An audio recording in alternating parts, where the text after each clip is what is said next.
Bom dia, igreja. Um bom sábado e que a graça e a paz de Jesus estejam com todos vocês. Amém? Meus irmãos, eu gostaria de, nessa manhã, na verdade, tem que corrigir o título ali. Eu gostaria de conversar com vocês um pouquinho sobre uma parábola muito conhecida da Bíblia, a parábola do bom samaritano. E vamos falar sobre a justiça do samaritano. Livro de Lucas, quero que vocês abram a Bíblia comigo, por favor. Capítulo 10, versículos 30 em diante. E eu vou fazer um acordo com a igreja, vou pedir uma coisa para vocês. Depois que eu terminar a leitura da parábola, por favor, fique com a Bíblia aberta.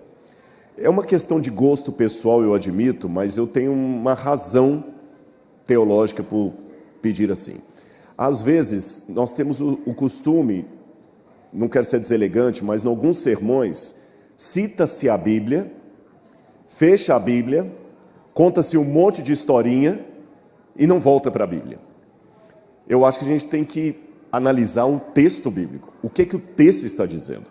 Eu costumo afirmar que um sermão que cita a Bíblia não é necessariamente um sermão bíblico. A diferença pode ser pequena, mas não é. Pode parecer pequena. Citar a Bíblia num sermão não torna o sermão bíblico. O sermão bíblico você tem que voltar ao texto. Então eu não posso simplesmente falar, olha, em São João 3,16, Jesus falou, em verdade, Deus amou o mundo de tal maneira que deu o seu Filho unigênito para que todo aquele que nele crê não pereça, mas tenha vida eterna. Aí eu largo a Bíblia de lado, começo a contar um monte de história, e você, tá aí, o que esclareceu do texto bíblico? Então, para que isso não aconteça hoje, eu vou pedir que depois que eu ler, você fique com a Bíblia aberta, porque nós vamos voltar ao texto bíblico. Lucas, capítulo 10, o vento virou as páginas aqui, versículos 30 em diante. Na minha tradução, eu estou lendo a Nova Almeida atualizada, diz assim, e vocês também podem acompanhar ali no telão. Jesus prosseguiu dizendo, um homem descia de Jerusalém para Jericó e caiu nas mãos de alguns ladrões. Esses, depois de tirar a roupa e lhe causar muitos ferimentos, retiraram-se, deixando-o semi-morto. Por casualidade, um sacerdote estava descendo por aquele mesmo caminho, e vendo aquele homem, passou de largo. De igual modo, um levita descia por aquele lugar, e vendo-o, passou de largo. Certo samaritano que seguiu seu caminho, passou perto do homem, e vendo-o, compadeceu-se dele, e aproximando-se fez curativos nos ferimentos dele, aplicando-lhes óleo e vinho. Depois colocou aquele homem sobre o seu próprio animal, levou-o para uma hospedaria e tratou dele. No dia seguinte, separou 2 denários, isso é 2 moedinhas, e os entregou ao hospedeiro, dizendo, cuida desse homem, e se você gastar alguma coisa a mais, eu farei o reembolso quando eu voltar. Então Jesus perguntou, qual desses 3 lhe parece ter sido próximo do homem que caiu nas mãos dos ladrões? O intérprete da lei respondeu, o que usou de misericórdia para com ele. Então Jesus lhe disse, vá e faça o mesmo. Fique com a Bíblia aberta. Eu amo, isso aqui não é nenhuma propaganda politicamente correta, o departamento de ADRA da igreja. Vou até mais além, a ADRA ou a ASA, Assistência Social Adventista. Eu até, com um certo constrangimento, tenho que admitir que é um departamento que deveria ter um holofote maior em cima dele. Se os irmãos olharem na Bíblia, em termos percentuais, a Bíblia fala mais da caridade do que da guarda do sábado. Há mais textos na Bíblia falando da viúva, do oprimido, do órfão e da necessidade de ajudá-los do que de profecias. Não estou com isso querendo dizer que a profecia é algo secundário, que a guarda do sábado é algo secundário, mas estou apenas relembrando que se olhar por ênfase na Bíblia, há uma ênfase maior à caridade do que a guarda do sétimo dia. E às vezes nós damos mais ênfase à guarda do sétimo dia e às profecias do que à caridade.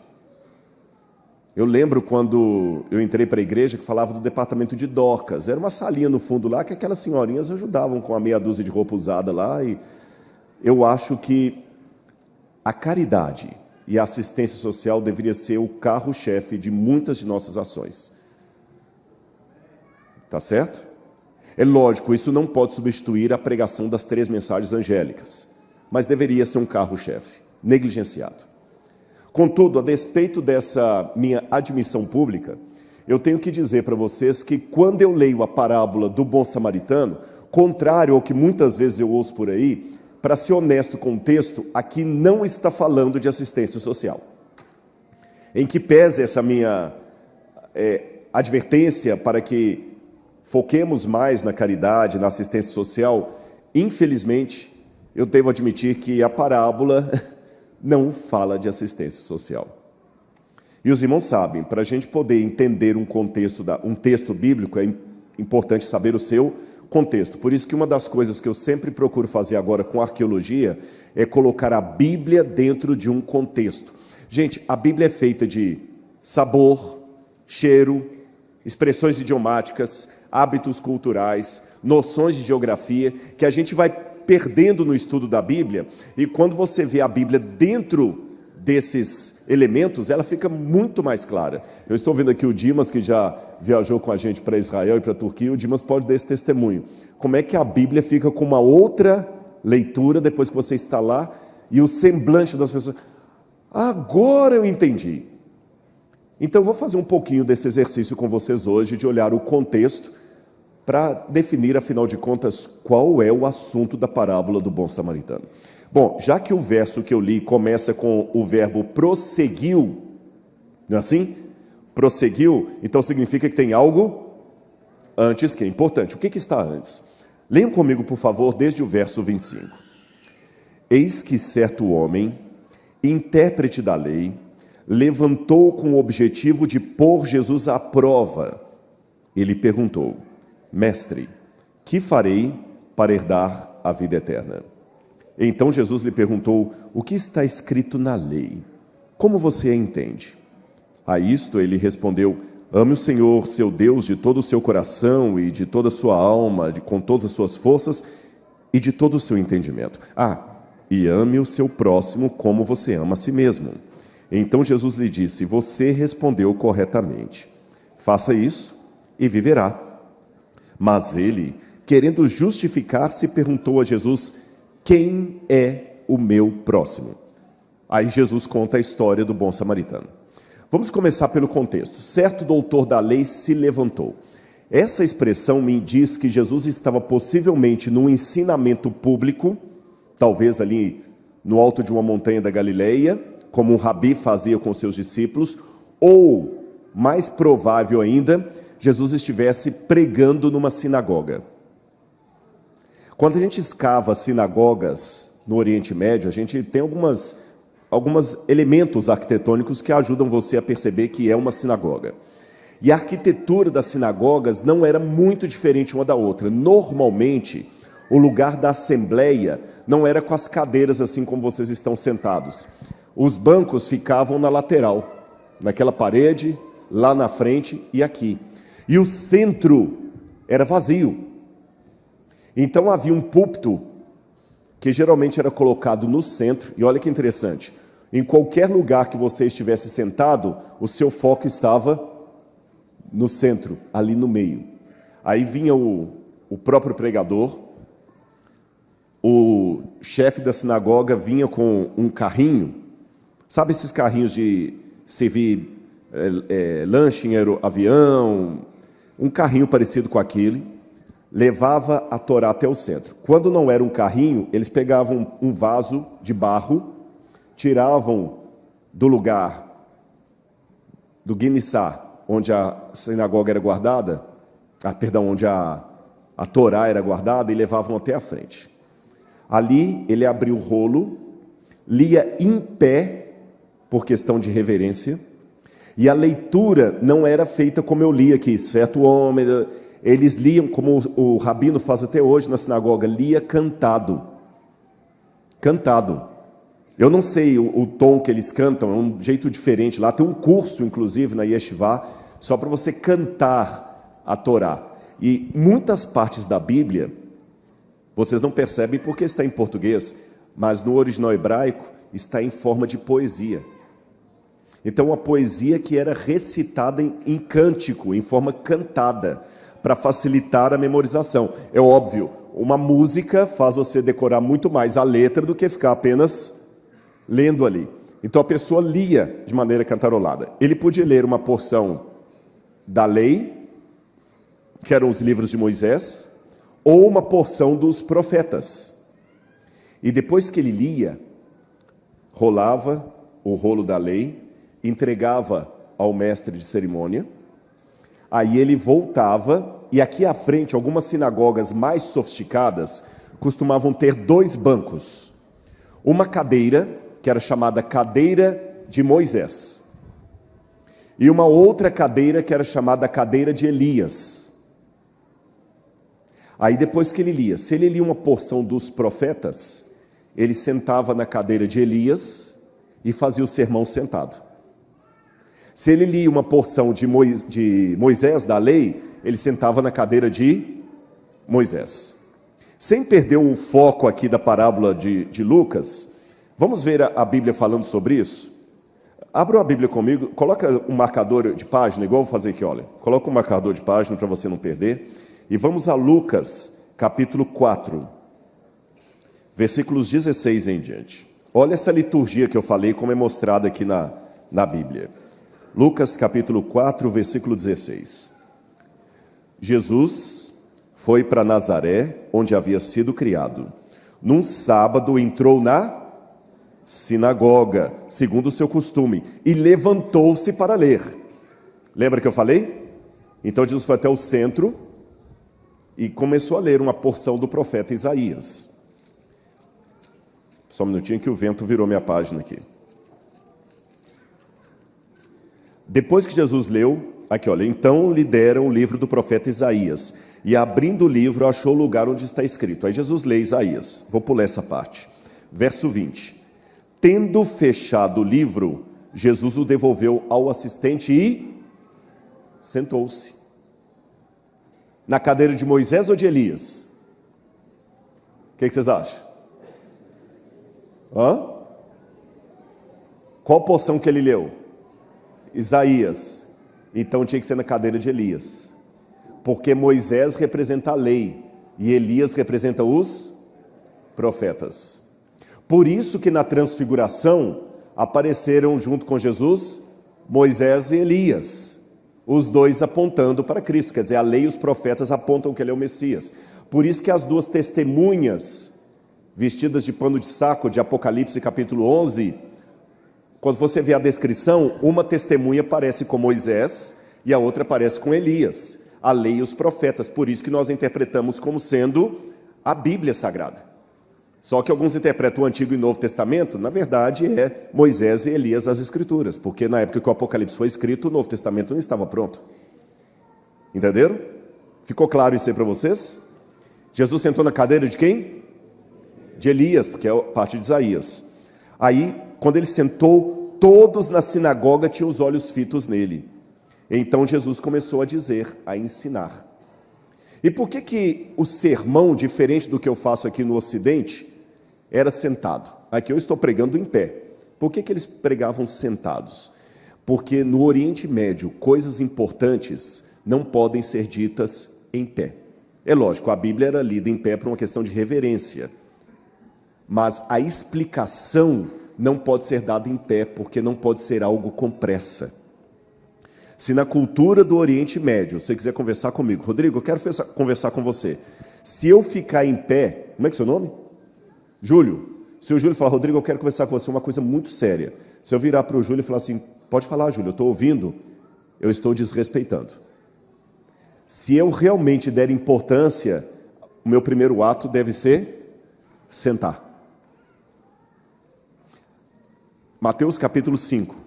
Vendo Jesus as multidões, subiu ao monte, e como se assentasse, aproximaram-se seus discípulos. E ele passou a ensiná-los, dizendo... Não precisa ir longe. Nós não chamamos, até mesmo no Ocidente, quando você pega uma cadeira... já adiantei já. Você pega uma matéria na universidade, você não pega uma cadeira? O professor não é chamado de catedrático? O que é catedrático? Cátedra é cadeira. Que cadeira você está fazendo? Que cadeira você leciona na universidade? Porque o ensino era sentado. Todo mundo entendeu isso?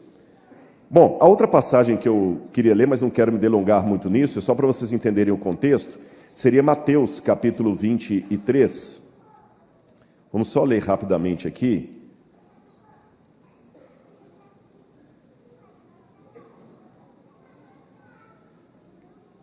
Mateus, capítulo 23.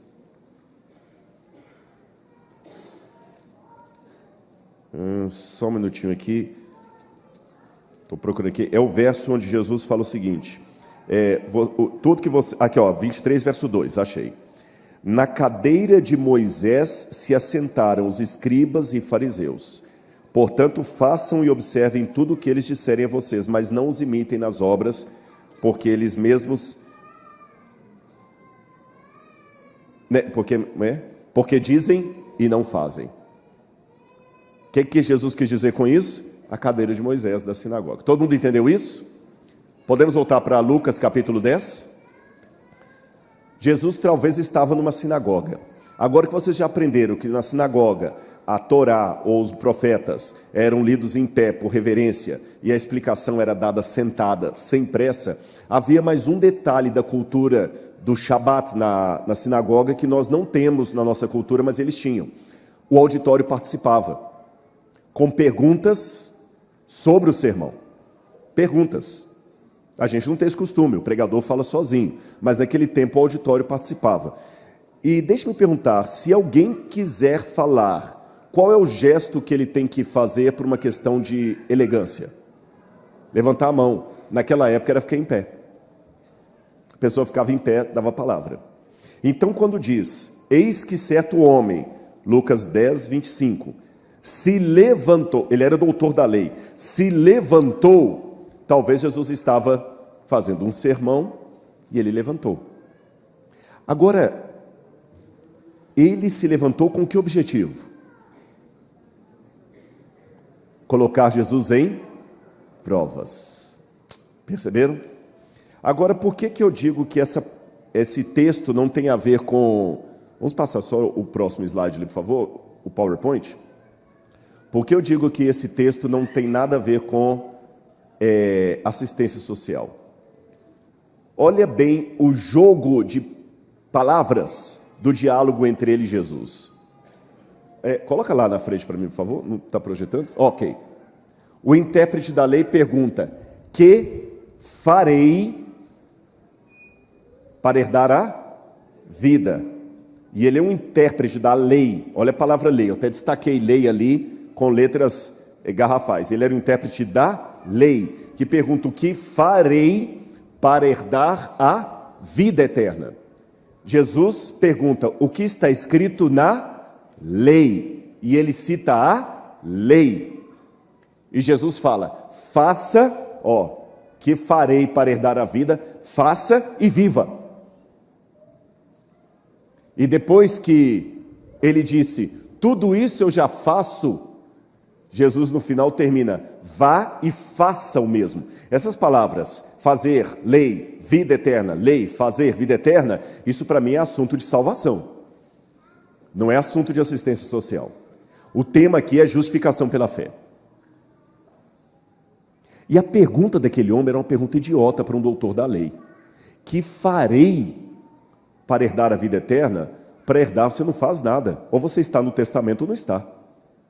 Ou você é herdeiro ou não é. É filho ou não é. Essa ideia de dormir na casa assombrada do tio Bill para poder ganhar a fortuna dele, isso é a historinha de Scooby-Doo. Então a ideia dele assim, que farei para herdar, não faz sentido, ainda mais para um doutor da lei. Só que a Bíblia fala que ele queria colocar Jesus em provas. Ele queria saber, eu sou PhD, em lei judaica, eu quero ver se esse rabino de Nazaré entende mesmo. Então não fala dele aí, eu quero testar esse homem. Só que eu posso contar um segredinho pastoral para vocês? Há pastores aqui, alguns aposentados, outros na ativa. Eu vou ser um Mr. M aqui, eu vou revelar um segredo. Sempre que alguém vem se aconselhar com um pastor, ele pode, e muitos fazem isso, eu faço, ignore os 5 ou 10 primeiros minutos da conversa. E antes que você fique, nossa, que ofensivo, eu vou explicar a razão. É porque normalmente os psicólogos podem confirmar o que eu estou falando, as pessoas não trazem o verdadeiro problema dela nos 5 ou 10 primeiros minutos de conversa. Ele apresenta um problema que pode até ser real, mas não é o motivo. É aquela velha senhora que chama o pastor para conversar, que ela está chateada. Aí ela começa a reclamar, pois é, os jovens da igreja não andam direito, não é como no meu tempo, as músicas de hoje estão muito badaladas, tem bumbo lá, está errado, o pessoal não tem reverência, a igreja o pessoal não vem mais de gravata, não sei o quê, está errado, o pessoal não lê mais a Bíblia, não estuda a lição de escola sabatina, eu estou muito chateada, a comissão da igreja também tem umas atitudes que não está certo, eu só tenho que mudar a cor daquele carpete, e eu acho que o safado do meu marido tem um amante.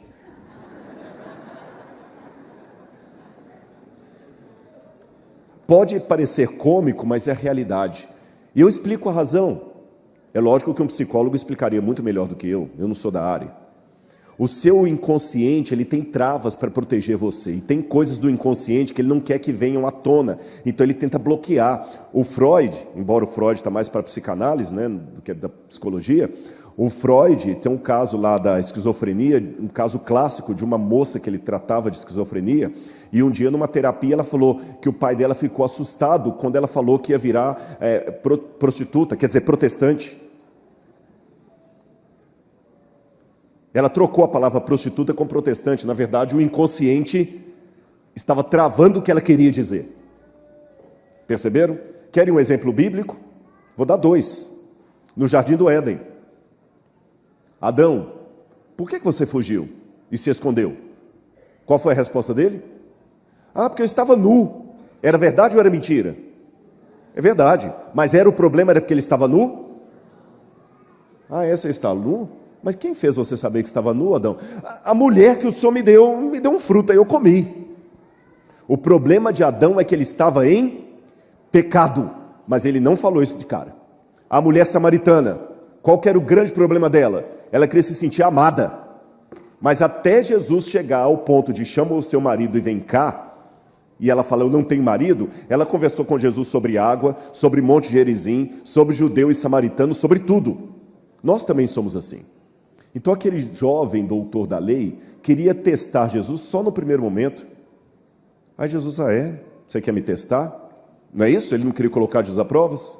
Que farei para herdar a vida eterna? E Jesus, como um bom rabino, respondeu uma pergunta com outra pergunta. O que está escrito na lei?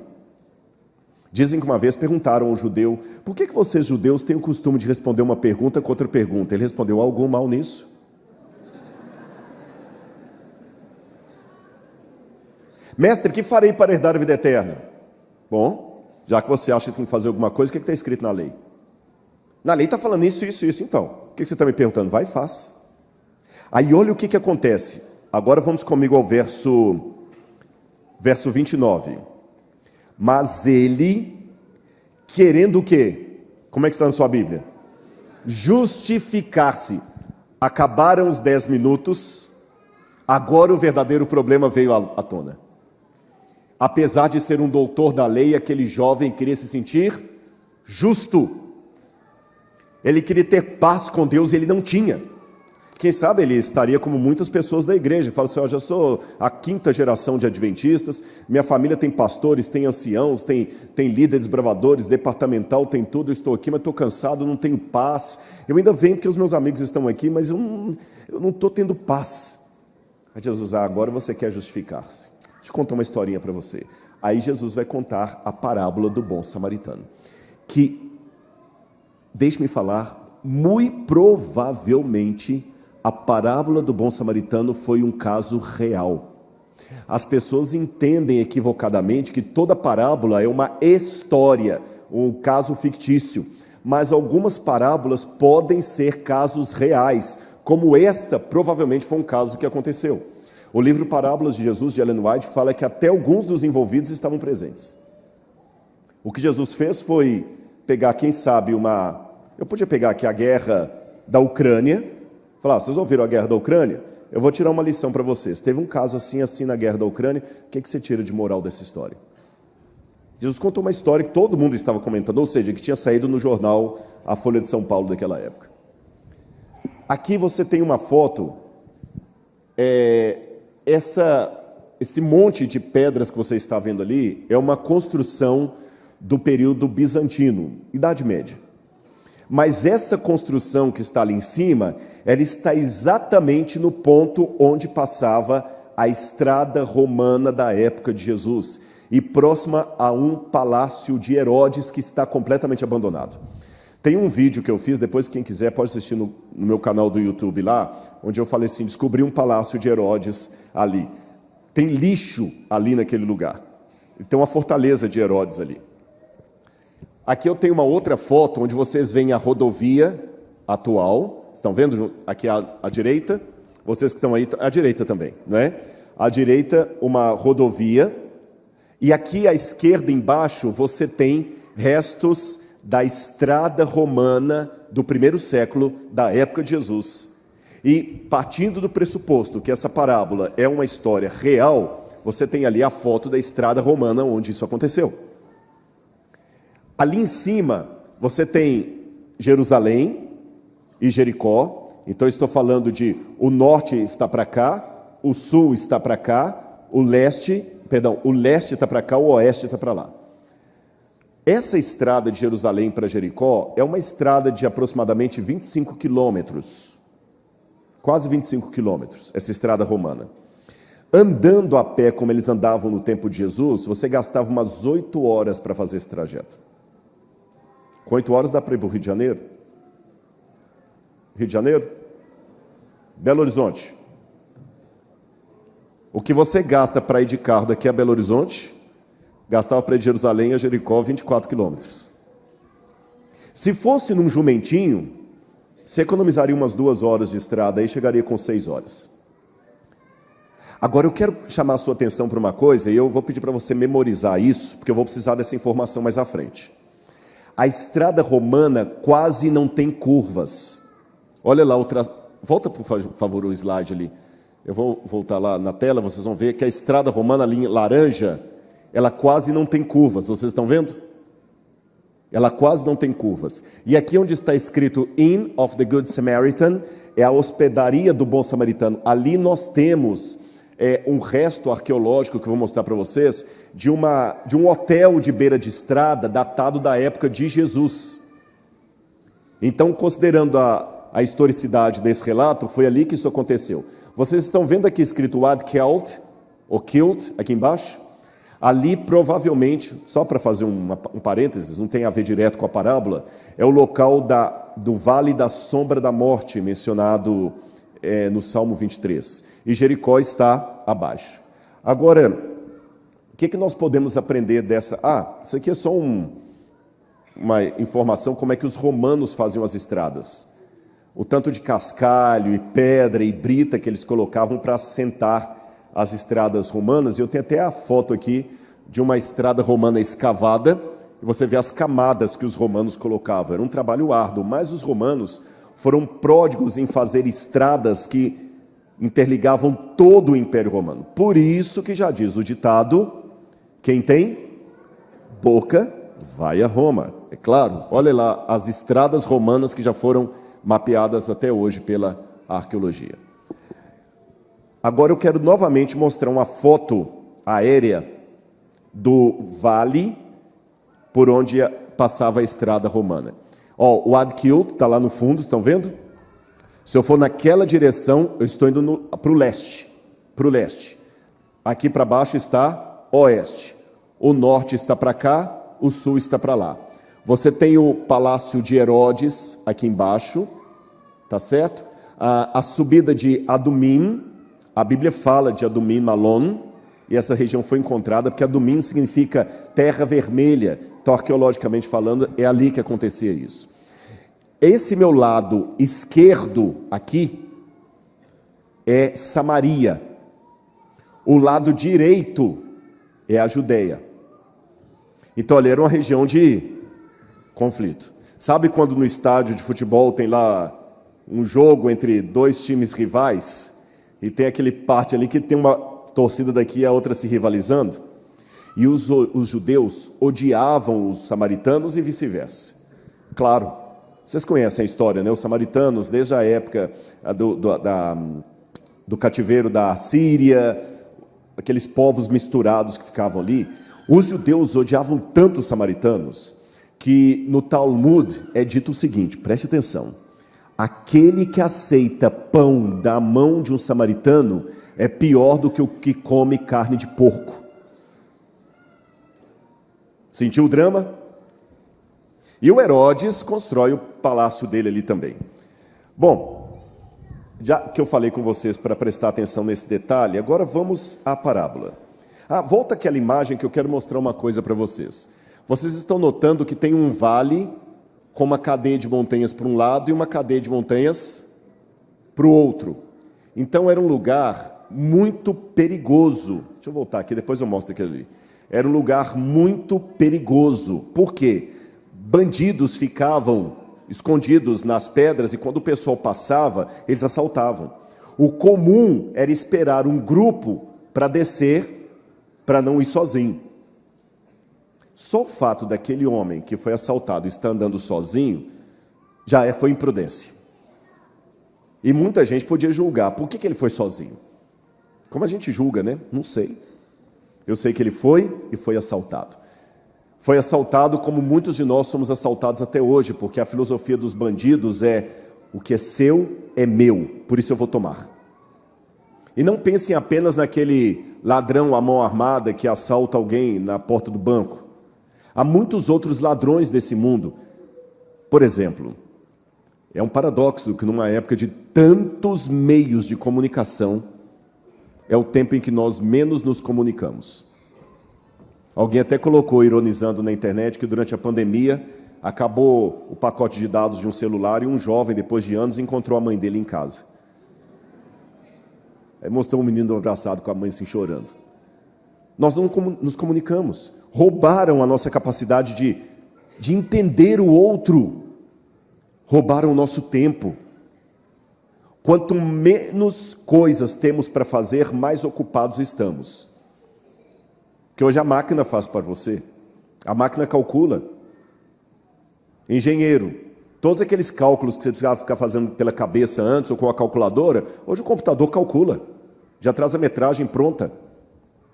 Quando eu fiz teologia, a gente tinha que escrever os nossos trabalhos assim na máquina de escrever e colocando ali a margem para não passar uma lei e passar erro.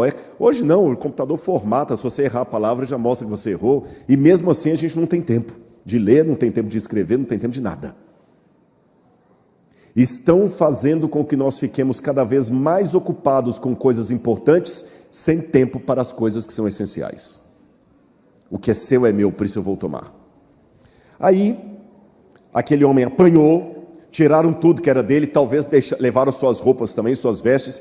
Ele estava caído, seminu no chão, ensanguentado, semi-morto. E quem veio descendo pelo caminho, curiosamente também sozinho, imprudente, quem? Não ouvi. O que está na Bíblia? Sacerdote. E a Bíblia diz assim, vamos a Mateus capítulo 10, versículo 31. Por casualidade, um sacerdote estava descendo por aquele mesmo caminho, e vendo aquele homem, passou de largo. Por que o sacerdote não ajudou aquele homem caído à beira da estrada? O que vocês acham? Porque ele não tinha coração? Medo? A resposta pode assustar o brio ortodoxo de alguns. O sacerdote não ajudou aquele homem porque ele era muito fiel a Deus. E eu provo. Eu sei que é um paradoxo. Ele pecou porque obedeceu à lei de Deus, é isso que eu estou falando. É um paradoxo, mas eu vou provar que é isso. Na lei de Moisés, eu falei no primeiro sermão aqui, quero repetir, eu não gosto muito da expressão lei de Moisés, embora seja uma expressão bíblica. Mas deixe-me explicar por que hoje eu tenho um certo receio com a expressão lei de Moisés. É porque o modo como muitas pessoas hoje usam o termo lei de Moisés dá-se a entender que foi Moisés que inventou aquele negócio ali, escreveu algumas coisinhas da cabeça dele, aí Jesus teve que vir depois e corrigir, anular a lei de Moisés, que era cheia de legalismo, cheia de coisa ruim. E não é isto. Quem inspirou Moisés a escrever a lei? Deus. Então, lei de Moisés, repito, embora eu reconheça que seja uma expressão encontradiça na Bíblia, lei de Moisés hoje acabou se tornando uma coisa para uma lei de segunda categoria. E uma notinha de rodapé. Até mesmo entre os adventistas do sétimo dia, eu encontro essa pejoração da lei de Moisés. Quando a gente quer enaltecer os 10 mandamentos, a gente fala o seguinte: não, mas isso era a lei mosaica, que foi abolida. A lei dos 10 mandamentos, que é o supremo caráter de Deus. Cuidado com isso. Quem inspirou os 10 mandamentos, nem inspirou, né? Porque ditou ou escreveu com o próprio dedo, foi Deus. Mas quem inspirou a lei cerimonial foi Deus. E quer uma coisa? Tem um determinado momento que a lei cerimonial chega a ser mais eficaz do que os 10 mandamentos. Sabem por quê? Os 10 mandamentos mostram o pecado, mas não mostram a solução. Quem mostra o cordeiro é a lei cerimonial. E vou mais além. A lei cerimonial não foi abolida, ela foi modificada. O que é a Santa Ceia? O que é o batismo? Então a lei cerimonial não passou, ela só mudou o rito. É que se antes matava o cordeirinho para representar o Messias que havia de vir, hoje nós tomamos a Santa Ceia para indicar o Messias que veio e voltará. Só isso. Agora, a mesma lei de Moisés tinha as prescrições com relação ao sacerdote. E entre as prescrições, ele não podia se contaminar durante o momento que ele estava oficiando em Jerusalém como sacerdote. Ele não podia ter relação sexual com a esposa dele, ele não podia ter contato com fluido humano, ele não podia ter contato com sangue humano, ele não podia tocar em cadáver. E aquele homem, como sacerdote, ele estava no turno deles, porque havia 24 turnos de sacerdotes no templo. E um sacerdote, se ele se contaminasse, era uma coisa muito séria. Se por alguma razão eu não viesse pregar aqui hoje, não ia fazer muita diferença. Eu estou enxergando aqui uns 50 pregadores que podiam assumir o púlpito com um sermão assim na manga. Mas não era tão simples assim substituir um sacerdote. E se ele estava descendo do ofício de sacerdote dele, ele estava no turno dele, ele não poderia correr o risco de tocar naquele homem e aquele homem estar morto. Se o homem estivesse morto, ele estaria impuro, ele não podia oficiar no templo, ia dar uma bagunça danada. Então, por ser fiel à lei de Deus, ele não fez nada. Mas Deus se agrada disso? Não. Eu vou explicar uma coisa com muito cuidado aqui para os irmãos entenderem. A própria física me diz que às vezes duas leis da física se chocam e uma acaba anulando ou suspendendo a outra. Por exemplo, quando você joga um objeto para cima, quando ele começa a subir ao invés de descer, é porque a lei da propulsão suspendeu a lei da gravidade. Senão ele não subiria. Mas vai chegar um momento em que a lei da gravidade vai suspender a lei da propulsão e o objeto vai descer. Assim isso não é uma contradição, é assim que a física funciona. Uma lei suspende a outra e entre. Com Deus é a mesma coisa. Às vezes duas leis de Deus vão estar em choque e uma vai suspender a outra. Quer um exemplo prático? Eu estava em Belo Horizonte, Igreja da Concórdia. Você conhece? E eu fui pregar na Igreja da Concórdia. Lá em Belo Horizonte eu sou mais conhecido que Moeda de Tostão, que eu nasci lá, fui criado lá, me converti lá. E eu cheguei um pouquinho antes do culto do sábado, à tarde. Para quem está visitando, eu vou explicar. A igreja tem o culto de manhã e à tarde tem um encontro de jovens. Eu cheguei mais ou menos umas 15 para as 4, um pouco antes ali, a igreja estava fechada, e veio uma pessoa me pedir dinheiro. Eu raramente dou dinheiro. Não vou falar que nunca dou. Às vezes eu acabo dando, mas eu evito o máximo. Ele falou, mas eu estou com fome. Eu falei assim, olha, com fome você não vai ficar não. Vou pagar um prato de comida para você. Ele falou, mas não tem restaurante aqui. Na Concórdia, 4 horas da tarde, não tinha mesmo. Mas em frente à igreja, naquela época, eu não sei hoje, já tem muitos anos que eu não vou à Concórdia, tinha uma mercearia, frente para a igreja assim. Eu falei, não, você não vai ficar com fome não. Se é comida, comida você vai ter. Eu entrei na mercearia e comecei a comprar um monte de coisa para ele. E aí começou a chegar o povo para a igreja, todo mundo feliz lá. E o palestrante lá no sábado. E se tem uma coisa que crente não disfarça, é o olhar de decepção. É o olhar de decepção. Tá certo? Ah, isso aqui é fulano de tal. Ah. Eu vi os olhares. E eu entendo. Ali poderia ter irmão que estava estudando a Bíblia com alguém, estava levando a pessoa pela primeira vez à igreja, falou assim, pois é, a gente guarda o sábado e tudo mais, e vê o palestrante ali. Aí quando eu fui começar minha palestra na igreja, aprendendo com Cícero que não basta a mulher de César ser honesta, ela tem que aparentar honestidade, eu expliquei para eles que naquele momento ali, que alguém estava faminto, guardar o sábado seria transgredir a lei. Entenderam?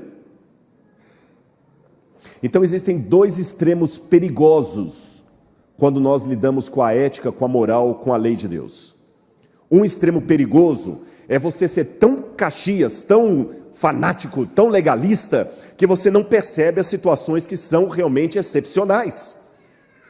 Você, por causa da gravata, corta o pescoço que está por detrás dela. Por causa do templo, você mata os que adoram dentro dele. Eu fiquei muito chateado uma vez. Que numa grande igreja de algum lugar, que não vou falar onde, mas os envolvidos vão ver esse sermão e vão saber que é deles que eu estou falando.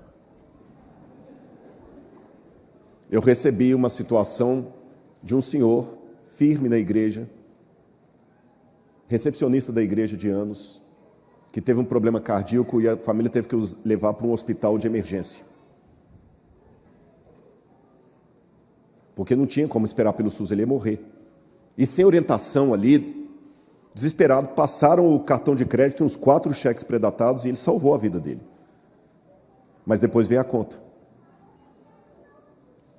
E quando alguém pede uma ajuda assim, é complicado, porque você está mais na vitrine, todo mundo vem pedir para você. Eu não dou conta. Eu falo assim, ó, procurei a igreja local. Foi o que eu fiz. E quando eu fui à igreja local, eu recebi a informação que a igreja não podia ajudar o irmão, porque eles estavam fazendo a sala das crianças.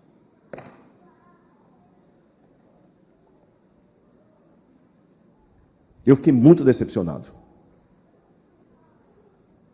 Isso os que estão ouvindo falar, você não entendeu? Não entendi mesmo. Eu não estou falando onde foi, mas se algum dia os que estão envolvidos com quem eu falei sobre isso ouvirem, pode saber, não entendi e continuo não entendendo. A gente não pode tirar do caixa da igreja, tem que fazer a sala das crianças. Isso me dá vergonha. Eu acho que as crianças não vão sair da igreja. Eu não tenho filhos, mas eu acho que mesmo os pais, que seu menino não vai sair da igreja porque ficou 3 meses a mais sem a salinha das crianças, né? Mas uma pessoa pode não vir para a igreja quando descobrir que ali priorizou mais a sala das crianças a um irmão piedoso que precisava daquele para salvar a vida dele. Graças a Deus a gente conseguiu o dinheiro com alguns amigos e a coisa foi sanada. E eles continuaram construindo a salinha das crianças. Há situações que nós temos que saber se estamos priorizando o mármore ou as pessoas por quem Jesus morreu. Mas é um outro extremo igualmente perigoso. E extremismo é um lado da verdade que ficou louco. Sabe qual que é o outro extremo igualmente perigoso? É quando você pega a exceção e torna em regra.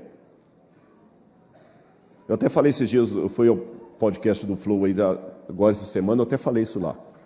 Eu falei, o problema não é quando o cachorro abana a cauda, é quando a cauda começa a abanar o cachorro. Aí algumas pessoas também, em nome do indivíduo, querem matar o grupo. Vocês entenderam? Querem fazer da exceção a regra. Aí as normas, os princípios da igreja também são colocados todos de maneira secundária para não ofender, para não magoar. Aí algumas verdades não podem ser ditas, senão o jovem vai sair da igreja. Se continuar desse jeito, daqui um dia eu vou ter que colocar uma mulher rebolando aqui, porque é isso que os jovens gostam. Tem muito mais gente seguindo a Anitta do que a Ellen White. Então eu vou trazer a Anitta para o púlpito, senão eu vou perder os jovens. Isso é um outro extremo perigoso. Os irmãos entenderam? Então, o que Cristo está querendo ensinar aqui, com a transgressão fiel daquele sacerdote, é os momentos em que você sabe que uma situação é emergencial e naquele momento um dever dado por Deus está acima de outro dever dado por Deus, e você vai ter a sensibilidade do Espírito para saber quando é que você vai ter que parar uma coisa para atender alguém em nome de Jesus, e os momentos em que você não vai sacrificar princípios apenas para não ofender o gosto pessoal do indivíduo. Ficou claro para a igreja isso aqui? Isso que é o equilíbrio. Não é me vender por causa do indivíduo, tá certo? Eu vou agora mudar toda a lei de Deus e a Bíblia só para você não ficar chateada, mas eu também não vou agora, por causa do legalismo, sair passando a faca no seu pescoço como se nada tivesse acontecendo. Senão você como aquele homem ali. Sabe qual que é a filosofia do sacerdote? O que é meu, por isso eu vou guardar. Agora, atrás do sacerdote, quem que veio? Olha aí na sua Bíblia. Levita. Ele era levita, trabalhava no templo, mas não estava no ofício de sacerdote. Ele não tinha o problema da contaminação do sacerdote. E a pergunta que eu faço a vocês é: por que o levita não fez nada? O sacerdote eu já expliquei, para não transgredir a lei. Mas e o levita? Vamos à Bíblia? Olha que interessante. Leiam o verso 31.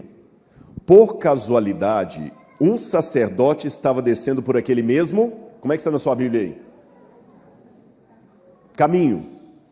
Agora olha do levita. De igual modo, um levita descia por aquele mesmo... Percebeu a diferença? Sabe por que está um caminho e lugar? Eu vou ilustrar, vocês vão entender. O homem caído à beira da estrada, esse púlpito.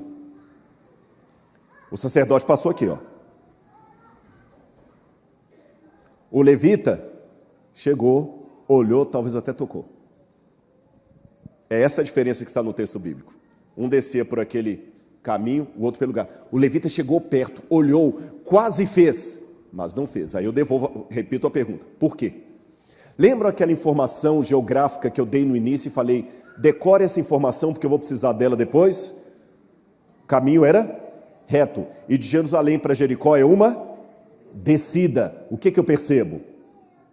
Se o levita estava vindo logo atrás, deu para ver o que o sacerdote não fez.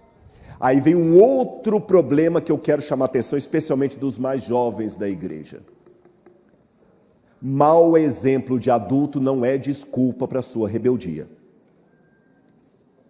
Tem muito jovem que brinca com as coisas de Deus e quer dar desculpa. Meu pai também não me cuidou, a igreja não teve amor, não sei o quê. Gente, olha, eu não tive nada disso. E eu estou aqui, você pode também. Eu vim para a igreja com 13 anos de idade. Se eu pude, você pode. Não tive mamãe me levando para a escola sabatina. Eu tive foi surra quando eu vim para a igreja. Para não vir. Pastor, mas você não sabe o que meu pai faz, na igreja é uma coisa, em casa é outra. Então aprenda com o erro dele para você não repetir quando você for pai e for mãe. Aprenda com o erro. Sabe por que José foi tão fiel no Egito? Eu falei sobre o José também essa semana num podcast. Sabe por que José foi tão fiel no Egito e não mentiu nem na hora lá que a mulher de Potifar tomou a roupa dele? Porque ele aprendeu com o erro do pai dele, Jacó, ele viu que mentira não dá certo. Então até o mau exemplo pode te ensinar. Mas o levita falou: não, se o sacerdote não fez nada, por que eu vou fazer? E tem pessoas hoje que querem terceirizar a responsabilidade cristã nas costas dos líderes do pastor. Tem irmãos da igreja que são excelentes para trazer endereço para a gente. Eu encontrei com a pessoa no ponto que estuda, que assiste a Novo Tempo, vai lá visitar. Quando é que você vai? Pastor, quer falar com o senhor? Tem uma irmã da igreja que está passando fome. Tá, e o que você já fez? Está esperando só pelo outro. E quando o outro não faz, também não precisa fazer. Para terminar a parábola e não cansar muito vocês, vamos finalmente ao herói da história. Quem? O samaritano. Certo samaritano que seguia o seu caminho. Olha que interessante. O sacerdote descia por aquele mesmo caminho. O levita passou por aquele mesmo lugar. E o samaritano seguiu o seu caminho. Sabe por quê? Olha no quadro lá de novo, por favor, a imagem. Estão vendo aquelas montanhas ali, ó? Lembra que eu falei qual que era a divisão dos territórios aí? O que é que estava do lado de lá? Judeia. E do lado de cá? Samaria. O samaritano não ia usar a rua dos judeus. Primeiro, porque ele corria o risco de ser linchado ali. E segundo, você sabe que quando me rejeitam, a tendência da pessoa também é rejeitar. Ele estava lá em cima. Ele foi criado odiando os judeus. Mas quando ele viu alguém em necessidade ali, ele conseguiu aquela vivência cristã que eu desejo para a minha vida e para todos vocês aqui. Ele não olhou cor, não olhou lugar, não olhou circunstância. Ele desceu e foi ajudar. Agora tem uma coisa que vai surpreender vocês. Quando o samaritano cuida do homem, ele põe o homem no seu próprio animal e leva o homem para onde?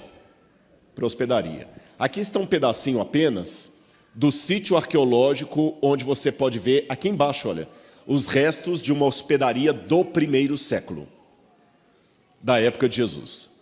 Então, considerando que essa parábola é uma história real, foi ali é justamente o pedaço da cozinha.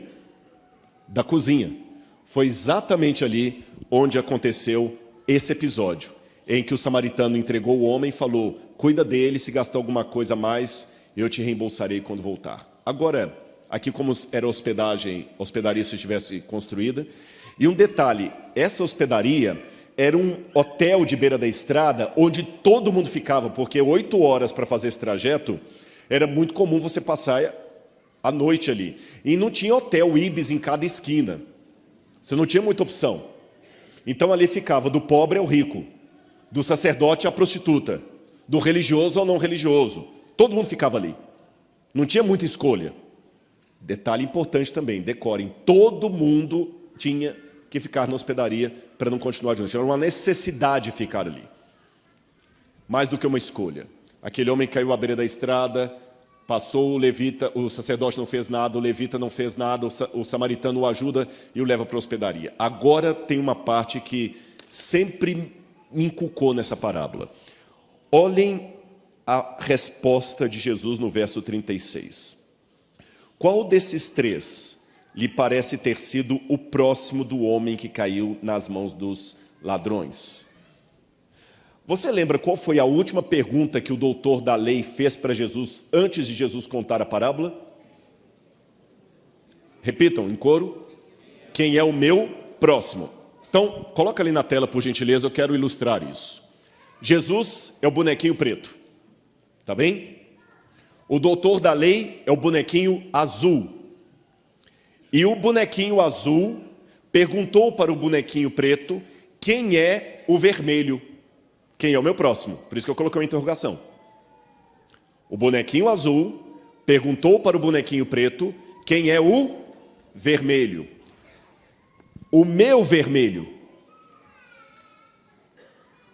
Vou repetir mais uma vez. O bonequinho azul perguntou para o bonequinho preto quem é o meu vermelho. E o bonequinho preto perguntou de volta, quem foi o vermelho do que caiu na beira da estrada? Vocês conseguiram matar a charada ou não? Quem foi o vermelho do que caiu na beira da estrada? Quem era o doutor da lei? O homem que foi assaltado. Perceberam? Quem é o meu próximo? Quem foi o próximo do que caiu na beira da estrada?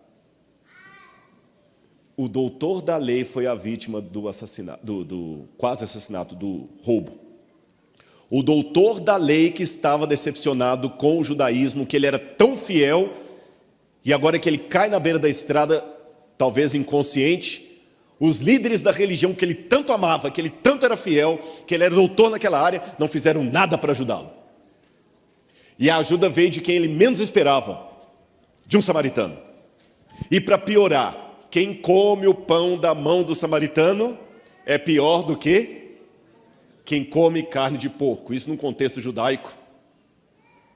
O que Jesus quis dizer com isso? Em primeiro lugar, você me perguntou quem é o seu próximo para você ajudar, e eu estou mostrando que você que precisa de ajuda.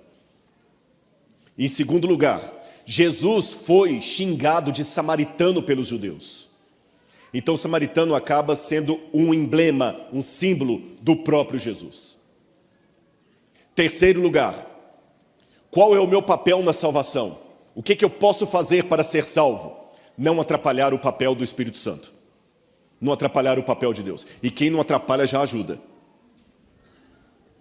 Quarto lugar, porque o que aquele homem podia fazer para ser salvo? Nada, só aceitar. Quarto lugar, Jesus pode chegar para você com um semblante que vai chocar a sua ortodoxia. Ele vai chegar como um samaritano. Quinto lugar, o samaritano salva você, mas não deixa você no lugar onde se salvou. Então acaba com essa bobagem de cristianismo sem igreja. Eu não quero saber de igreja, eu quero saber de Jesus. Acaba com isso. Jesus não salva ninguém para deixar onde ele encontrou. Jesus tira a pessoa da estrada, mas ele não leva para o céu. O samaritano tirou o homem da estrada, mas não levou para casa. Levou para onde? Para a hospedaria. E quem ficava na hospedaria? Todos. Deus não salva você do mundo para deixar você no mundo. Ele tira você de lá, mas não leva para Nova Jerusalém. Ele traz para cá. E a hospedaria, como eu falei, era um lugar pequeno, apertado, onde o rico tinha que ficar junto com o pobre, onde o chato tinha que ficar com o legal, onde o religioso tinha que ficar com o não religioso. Incomodava. Mas, irmãos, é como a arca de Noé. Você suporta o mau cheiro dentro por causa do dilúvio que está lá fora. E com uma notinha. Dá uma cheirada se não é você que está exalando mal. Deus quer trazer você para esta hospedaria aqui. Todos os dias. Todos os dias. E quando Deus vai trazendo pessoas para a hospedaria, eu estou falando nessa manhã para pessoas talvez aqui que já estão na 5ª geração de adventistas, estão cansados. Olha, hoje eu fui muito atuante aqui no IASP, hoje estou cansado, já cuidei de desbravador, já cuidei de coral, agora chega, não dá mais, sabe? É muita crítica, muito problema, muita panelinha, muita briga, muita confusão. Não, eu prefiro vir assistir meu culto e ir embora. Muitos sábados eu nem vim para cá, eu prefiro assistir em casa, porque em casa eu assisto quem eu quiser, né? Um dia eu vejo o pregador A, B, C, ninguém vai me incomodar, não preciso trocar de roupa, paro, não quero vir para cá. Ele falou, vem. Eu estou cansado, eu já fui prejudicado demais. Cuida dele. Todos os dias Deus está trazendo pessoas para cá. Cuida deles. E se alguma coisa gastar a mais, eu te indenizarei quando voltar. Eu te reembolsarei quando eu voltar. Eu quero terminar o sermão aqui contando uma história para vocês que eu já contei em outra ocasião. Nicholas Wilton, um homem que resolveu durante a Segunda Guerra Mundial fazer algo por alguém. Ele salvou mais de 600 crianças judias. Ele tirava essas crianças para a Inglaterra. E lá na Inglaterra ele conseguia famílias que adotavam essas crianças na esperança de que os pais, depois da guerra, salvassem essas crianças. Mas a maior parte dessas 600 e tantas crianças acabaram crescendo e os pais morreram em Auschwitz, Dachau, Treblinka, Sobibor, em alguns dos campos de concentração nazistas ali. E, irmãos, a guerra é algo terrível. Eu quero fazer até um convite para vocês. Hoje à noite vai ter uma hora social em frente à casa do irmão Dário. E eu vou contar um pouquinho que semana retrasada eu estava em campo de refugiados sírios. E eu ouvi histórias ali tremendas. De pessoas que estão há 11 anos morrendo em barracas porque fugiram da guerra da Síria. O que eu ouvi ali, vocês não fazem ideia. Eu vou mostrar alguma coisa ali para vocês. À noite, hoje, às 7 horas lá. Gente vítima da guerra. Sabe o que é você estar aqui? Alguns falam assim, Rodolfo, foi o dia que eu cheguei em casa, minha casa tinha sido assaltada. Não estou falando de um assalto em casa, não. É uma bomba que caiu, destruiu o IASP, destruiu o bairro, destruiu todo mundo, destruiu a metade da sua família, sobrou vocês dois e os seus filhos morreram, sua mãe morreu todo mundo, e você tinha que atravessar a fronteira é a guerra. Eu ouvi isso agora, semana passada. E eles agora estão sendo expulsos do Líbano para a Síria para voltarem, estão com medo de voltarem e serem mortos por Bashar al-Assad. Nicholas Wilton experimentou isso, e quando ele tirava essas crianças, ele tentava entretê-las ali, porque elas estavam assustadas, foram tiradas da sua família, e a criança não entendia o que estava acontecendo. Aqui várias fotos dele caminhando com as crianças pelas ruas de Praga, na República Tcheca. E quando a guerra acabou, Nicholas Wilton perdeu o contato com essas crianças, mas ele guardava datilografada toda a lista com o nome das crianças, o nome do pai biológico, o nome da família de adoção, tudo, o nome da criança, tudo. Era um scrapbook. Até que cartões de identificação, cartas dos pais, até que um dia a esposa dele, com quem ele se casou depois da guerra, foi ao sótão e encontrou aquele livro. E quando ela abriu o livro e viu aquelas histórias ali, ela ficou impressionada. Ela falou: o que é isso? Ele falou: na guerra, eu ajudei umas crianças a virem para cá, para fugirem do nazismo. Ela falou: você salvou muita gente. E a esposa dele, que começou a puxar a história e foi atrás. Ela encontrou, inclusive, Thomas Berman, que hoje, adulto, com família, foi uma das crianças que ele salvou. Ele entendeu a justificação pela fé e a parábola do bom samaritano. Agora eu vou mostrar para vocês o que aconteceu. Isso é uma estátua que foi feita para Nicholas Wilton e as crianças que ele tirou. Num programa da BBC, chamado That's Your Life, eles resolveram contar a vida de Nicholas Wilton. E veja como a vida dele foi contada. Coloca o vídeo, por gentileza. Nicholas Wilton está sentado ali com a mão no queixo, de óculos, aquele senhorzinho. Ele salvou 664 crianças, e ela está falando do scrapbook dele, e as fotos das crianças que ele salvou. Aí está o senhor Nicholas Wilton. E ela está falando aqui atrás. Nós temos a lista das crianças, inclusive nós temos um nome destacado aqui, Vera Diamond, uma jovenzinha que ele salvou, uma juvenil. Senhor Nicholas Wilton, eu tenho uma surpresa para o senhor. Encontramos Vera Diamond, ela está sentada do seu lado. E ele não sabia. Aquela mulher do lado dele era uma das crianças que ele salvou. Olha o momento em que as lágrimas e o rosto diz tudo.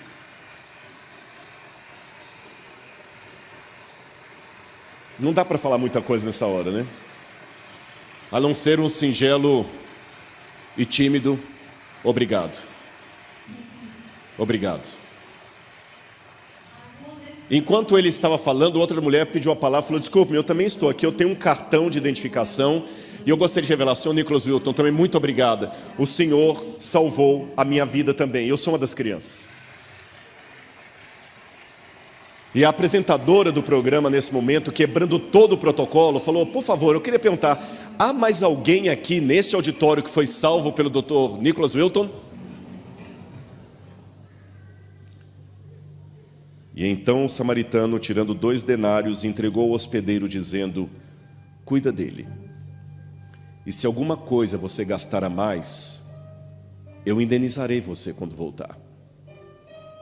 Ele não salvou 5 milhões de judeus que foram mortos por Hitler, mas ele salvou aquelas ali. E a coroa de glórias e estrelas não é apenas de pessoas que demos estudos bíblicos. São pessoas que nós ajudamos com o amor e a caridade. Você não vai resolver o problema de toda a humanidade, mas se você ajudar pelo menos uma, já valeu a pena.